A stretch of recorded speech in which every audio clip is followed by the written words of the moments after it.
Spavital. Questions for Coach? Right here on the right, Gabe, and then we'll go to Kate. Jake, what are your expectations for Christian Kirk in Game 1, how he handles it in a huge stage, but also with his familiarity growing up so close to Arizona State? Yeah, you don't want to put too high of expectations on Christian just being a freshman, but, just the maturity and the poise that this kid's shown at such a young age is going to be pretty impressive, is pretty impressive to me right now. Part of the reason why he's came along so fast is he got here in the spring and he got to go up against this aggressive defensive scheme that Coach Chavis has. So, it's really matured him through the process of the speed of a good quality opponent. So, I don't want to put too much expectations on it, but if he approaches it the way he's been, I think there's going to be good things that happen. From the right, Kate. I asked Coach Sumlin about the offensive line as well. Just wondering your impressions with the new pieces, and I think Todd Graham really likes to bring a lot of different blitzes as well. No, he does. I worked for Coach Graham in 2008, and I know how multiple he's going to be, especially with his scheme.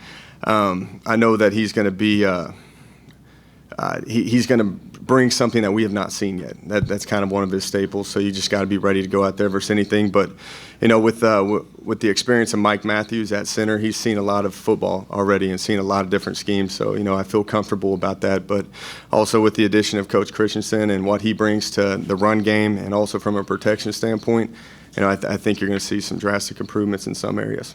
Over on the right, Sam. Then we'll go to Christy. Jake, having worked for both of these head coaches, how would you compare and contrast them as coaches and as guys? Yeah, they're both winners, that's for sure. If you just look at their track record, much respect for both of these guys. They've always had high-power offenses, and that's if you look in the past when they went up against each other, they've been shootouts, and they've been very exciting games to watch. And I have a lot of respect again for both of them, and I think that when it boils down to it, this is a profession about winning, and they both win.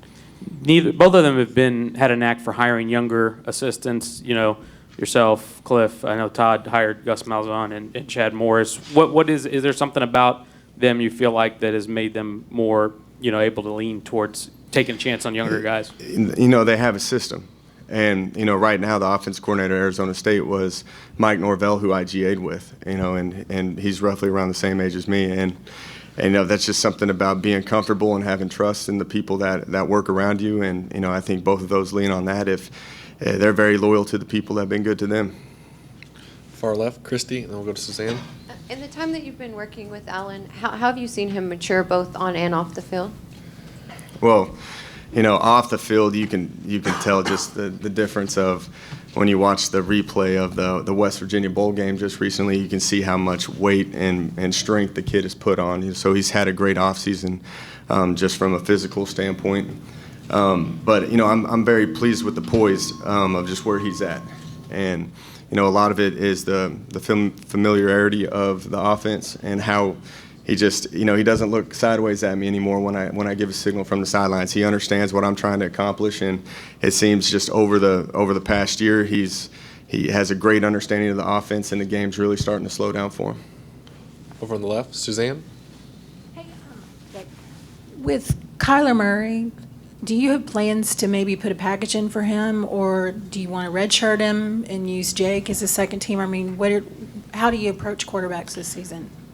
Yeah, I think you got to play at least two quarterbacks is what it ends up happening. But, obviously Kyle's named our starter. The thing about how we've handled the quarterback situation in the past, we like to announce the starter 2 weeks early just to see how everybody reacts to it. I still have intentions. Kyler is a very dynamic kid.